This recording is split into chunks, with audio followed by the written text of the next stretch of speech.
ایک حدیث آپ مجھے پیش کر دیں جس میں یہ لکھا ہوا ہو کہ اگر دوسرے مذاہب کے ماننے والوں کے یا غیر مسلم مشرکین کافر کے بلیف جس کے ساتھ جڑے ہوئے ہیں اس کو نقصان نہ پہنچاؤ تو میں ابھی اسی وقت اسی پلیٹ فارم پہ یہی کلمہ پڑھ کے مسلمان ہو جاؤں گا۔ آپ ایک حدیث پیش کریں۔ یعنی اسلام نے کہیں ایسا نہیں لکھا ہے کہ کوئی جانور اگر اس کی پوجا کی جاتی ہے تو اس کا ماس کھانا گناہ ہے، اسلام میں کہیں نہیں لکھا۔ بالکل نہیں، کسی حدیث کسی قرآن کی آیت میں یہ نہیں ہے۔ ایون آپ کو ایسی حدیثیں ضرور ملیں گی کہ جس میں وہی کام کیے جاتے تھے جس سے کافروں کو تکلیف ہوتی تھی۔ گو ماس کو لے کر، گائے کے ماس کو لے کر، گائے کاٹنے کو لے کر کیا کچھ کہتا ہے اسلام؟ اسلام میں کیا کہا گیا ہے کہ گائے کا ماس کھانا چاہیے؟ کیونکہ کئی بار کہا جاتا ہے کہ نہیں، محمد صاحب نے تو کہا تھا کہ بھئی گائے کا ماس جو ہے وہ اچھا نہیں ہے صحت کے لیے، اوائڈ کرو، لیکن کچھ لوگ کہتے ہیں نہیں، کہا گیا ہے بہت اچھا ہے، کھانا چاہیے۔ تو اس کو لے کر صحیح بات کیا ہے؟ بسم اللہ الرحمن الرحیم۔ السلام علیکم دوستو۔ ایکس مسلم سمیر کا یہ ماننا ہے کہ اسلام میں جو قربانی کا حکم دیا گیا ہے اللہ پاک کی طرف سے، اور مسلمان جو قربانی کرتے ہیں تو یہ سیدھے سیدھے وہ ہندوؤں کو ہرٹ کرنے کے لیے یہ کام کرتے ہیں تاکہ ہندوؤں کو ہرٹ کیا جائے، اور اس کی اجازت قرآن پاک خود دیتا ہے۔ اور یہ بھی ایک اعتراض ہے کہ اگر اللہ تعالیٰ رحمان ہے، رحیم ہے، تو پھر وہ اینیمل کو کیوں بے زبان جانوروں کو اسلام قتل کرنے کی اجازت دیتا ہے؟ تو آج کی ویڈیو میں ہم دیکھنے والے ہیں کہ مفتی یاسر ندیم الواجدی صاحب اسلام کے اوپر اٹھائے جانے والے اس اعتراض کا جواب کس انداز میں دیتے ہیں اور کس طرح دیتے ہیں۔ تو آپ لوگ ویڈیو کو اینڈ تک دیکھنا اور ویڈیو کو لائک بھی کرنا، چینل کو سبسکرائب بھی کرنا۔ چلیے جلدی سے ویڈیو کو سٹارٹ کرتے ہیں۔ بسم اللہ الرحمن الرحیم۔ اگر ہم یہ کہیں تو اس میں کہا جاتا ہے کہ اللہ تعالیٰ رحمان اور رحیم ہے، اور اللہ تعالیٰ کے جو 99 نام ہے اس میں رحمان اور رحیم بھی آتا ہے۔ تو کیا لیکن پھر جو ہمارے آریہ سماج کے جو دوست ہے اور ہمارے کچھ ہندو بھائی بھی یہ سوال کرتے ہیں کہ پھر آپ بقرہ عید کے اوپر اتنے سارے جانوروں کو آپ ذبح کرتے ہو، ان کی قربانی دیتے ہو، تو کیا اللہ تعالیٰ صرف انسانوں کے اوپر ہی اپنی رحم اور احسان کرتے ہیں، جانوروں کے لیے وہ رحمان اور رحیم نہیں ہے؟ تو اس پہ آپ تھوڑی وضاحت کریں۔ یہ سوال کوئی نیا نہیں ہے، یہ سوال بہت پرانا ہے، اور آریہ سماج کے لوگ گزشتہ 150 سال سے یہ سوال کر رہے ہیں، اور 150 سال میں ہم نے ہزاروں مرتبہ اس سوال کا جواب دیا ہے۔ اسی لیے اس سوال کا جواب میرے پاس ایک نہیں ہے بلکہ 5 ہیں، ٹھیک ہے؟ اور اس کے لیے تھوڑا سا مجھے وقت درکار ہوگا ان 5 جوابوں کو مختصراً بیان کرنے میں، ٹھیک ہے جی؟ سب سے پہلی بات تو یہ سمجھیے کہ ہم اگر جانوروں کو بغیر کسی اللہ تعالیٰ کی اجازت کے، بغیر اللہ تعالیٰ کی، بغیر جو کہ مالک الملک ہے، پوری کائنات کا مالک ہے، اس کی اجازت کے بغیر اگر ہم جانوروں کو ستائیں تب تو واقعی ظلم ہو۔ لیکن جب ہم اللہ کو، پرمیشور کو مالک الملک مانتے ہیں، یعنی اس پوری کائنات کا مالک مانتے ہیں، تو کائنات کے اندر تو جانور بھی تو آ گئے نا، تو جانوروں کا بھی مالک ہے۔ اب اگر وہ یہ کہتا ہے کہ بھائی ان جانوروں کو تم کھا سکتے ہو اور ان جانوروں کو نہ کھاؤ، اس کی اجازت کے باوجود بھی اگر ہم ان جانوروں کو حلال نہ سمجھیں تو یہ بڑا ظلم ہے کہ مالک نے الاؤ کر دیا، اس کے باوجود بھی ہم اس کو حلال نہیں سمجھ رہے ہیں، یہ زیادہ ظلم ہے، بڑا ظلم ہے۔ ایک تو بات یہ ہے۔ دوسری بات، دوسرا جواب دیکھیے، ظلم آپ نے کہا کہ بھئی جانوروں کو کھانا ظلم ہے، ظلم کے مختلف درجات ہیں، ٹھیک ہے؟ کم درجے کا ظلم، زیادہ بڑے درجے کا ظلم، لیکن ظلم ہونے میں سب چیزیں سب برابر کے شریک ہوتے ہیں۔ مثال لیجئے، اگر آپ کے نزدیک جانور کو کاٹنا اور اس کو کھانا ظلم ہے تو پھر بھائی جانور کے اوپر سواری کرنا بھی ظلم ہے، چونکہ آپ جانور سے پوچھ کے نہیں بیٹھتے اس کی پیٹھ کے اوپر کہ جی جناب میں آپ کی پیٹھ کے اوپر سواری کر سکتا ہوں کہ نہیں، اور وہ سر ہلا کر جواب دیتا ہوں کہ ہاں جی بیٹھ جاؤ۔ ایسا نہیں ہوتا۔ آپ نے اس کو خریدا، آپ اس کے مالک ہیں، آپ اس کی پیٹھ کے اوپر بیٹھ جاتے ہیں، یہ بھی ظلم کا ایک درجہ ہے، ٹھیک ہے؟ اس سے دودھ نکالنا، گائے کا دودھ نکالنا، کیا آپ نے گائے سے پوچھا ہے کہ جی دودھ نکال لیں آج، یا آج آپ اپنے بچڑے کو پلائیں گی؟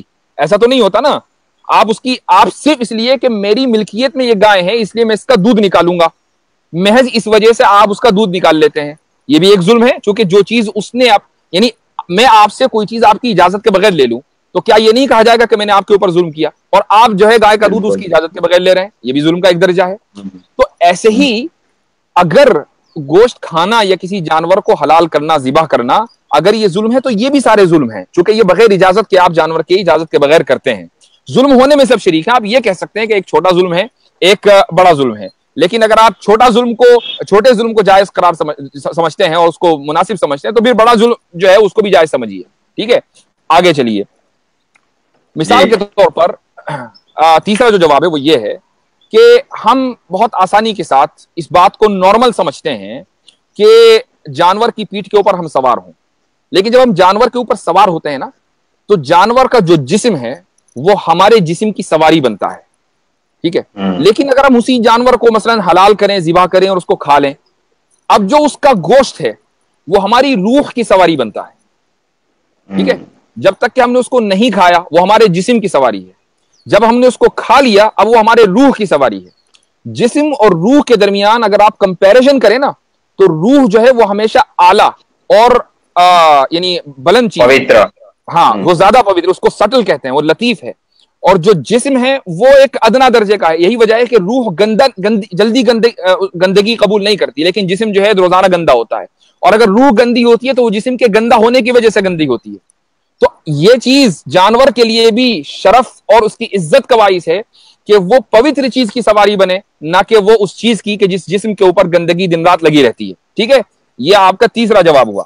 چوتھا جواب سنیے، وہ لوگ جو اس پر اعتراض کرتے ہیں کہ جناب جانوروں کو ذبح کرنا غلط ہے اور ظلم ہے، عام طور سے یہ وہ لوگ ہیں جو اگلے جنم کا عقیدہ رکھتے ہیں، ٹھیک ہے؟ آپ بھی مانتے ہیں کہ بھئی وہ یہ کہتے ہیں کہ بھئی ہم مرنے کے بعد دوبارہ ہمارا جنم ہوگا اور جنم جب تک ہوتا رہے گا جب تک کہ مکتی نہ ملے۔ تو ان کا یہاں یہ عقیدہ ہے کہ اگر ایک انسان اپنی زندگی میں برے کام کرتا ہے اور اس کے کرم جو ہے خراب ہیں تو اگلے جنم میں وہ جانور، اس کی روح جو ہے وہ جانور کے جسم میں قید ہو جاتی ہے، پنرجنم میں، اگلے جنم میں، ٹھیک ہے؟ اب ہم جب اس جانور کو ذبح کرتے ہیں تو بھائی آپ کو تو ہمارا احسان مند ہونا چاہیے کہ جس آدمی کی اس کے خراب کاموں کی وجہ سے روح ایک جانور کے جسم میں قید ہے، ہم نے اس کو ذبح کیا اور روح کو جو ہے مکتی دلا دی، اور جسم کو ہم نے اپنی جسم کا، اس کے جسم کو، جانور کے جسم کو ہم نے اپنے جسم کا حصہ بنا لیا۔ نہ کہ آپ کو اس پر اعتراض ہونا چاہیے کہ آپ جو ہے اس یعنی جو برے کرم کی وجہ سے جس کی روح جو ہے جانور کے جسم میں ٹریپ ہے، ہم اس کو ٹریپ ہونے دیں جب تک کہ وہ جانور خود نہ مرے، ہم تو اس کو کاٹ کر اس کو ذبح کر کے اس کی جو روح ہے اس کو مکتی دلاتے ہیں، ٹھیک ہے؟ یہ آپ کا جو ہے چوتھا جواب ہوا۔ اب پانچواں جواب وہ سنیے کہ اللہ تعالیٰ نے انسان کے جسم میں کوئی بھی چیز بلا ضرورت نہیں بنائی ہے۔ پرمیشور نے، سپریم بینگ نے ہمارے جسم میں، انسان کے جسم میں یا جانور کے جسم میں کوئی بھی چیز بلا ضرورت نہیں بنائی ہے، ہر چیز حکمت کی وجہ سے، ضرورت کی وجہ سے بنائی گئی ہے۔ ہماری 2 آنکھیں ہیں اس لیے کہ ہمیں ضرورت ہے، ہمارے 2 کان ہیں اس لیے کہ ہمیں ضرورت ہے، ہماری 1 ناک ہے اس لیے ہمیں 1 ہی ناک کی ضرورت ہے، ٹھیک ہے؟ اسی طریقے سے انسان کے آپ دانتوں کا اسٹرکچر دیکھیے کہ دانتوں کے اسٹرکچر میں آپ کے فلیٹ دانت بھی آتے ہیں اور نوکیلے دانت بھی آتے ہیں۔ یہ اس بات کی دلیل ہے کہ انسان کو اس لیے بنایا گیا ہے تاکہ وہ گوشت بھی کھائے اور سبزی اور پھل بھی کھائے، دونوں چیزیں کھانے کے لیے۔ اور جو درندے ہیں ان کے اندر صرف نوکیلے دانت ہیں، اور جو جناب آپ کی گائے، بھینسیں اور بکریاں ہیں ان کے اندر صرف فلیٹ دانت ہیں۔ تو اللہ تعالیٰ نے انسان کو دونوں طرح کے دانت اس لیے دیے ہیں تاکہ فطرتاً وہ دونوں طرح کی چیزوں کو کھا لے۔ تو اگر کوئی آدمی یہ کہے کہ نہیں جی جانوروں کو کھانا تو رحم کے خلاف ہے، جانور کو کھانا تو فطرت کے خلاف ہے، تو وہ آدمی دراصل جو انسان کا جو بیسک اسٹرکچر ہے، اس کی جو سائنس ہے، اس کو نہیں سمجھتا۔ ہاں اتنا ضرور ہے کہ اسلام نے ہر طرح کے جانوروں کو حلال نہیں کیا ہے، کچھ جانور حلال ہیں، کچھ جانور حرام ہیں، اور اس کی وجہ یہ ہے کہ جن جانوروں کو حرام قرار دیا ہے دراصل اس لیے حرام قرار دیا ہے کہ ان کی طبیعت اور ان کی صفت کا، ان کے اندر جو کوالٹی ہے، کھانے کی وجہ سے وہ کوالٹی انسان کے اندر منتقل ہوتی ہے۔ مثال کے طور پر خنزیر کو اسلام میں حرام اس لیے قرار دیا گیا ہے، ایک تو یہ کہ اس کے اندر نجاست اور گندگی ہے، اور دوسرے یہ کہ اس گندگی کی وجہ سے اس کے اندر بے حیائی بہت ہے۔ گورے جو لوگ ہیں، جو گورے انگریز ہیں، ان کے اندر بے حیائی اتنی کیوں ہوتی ہے؟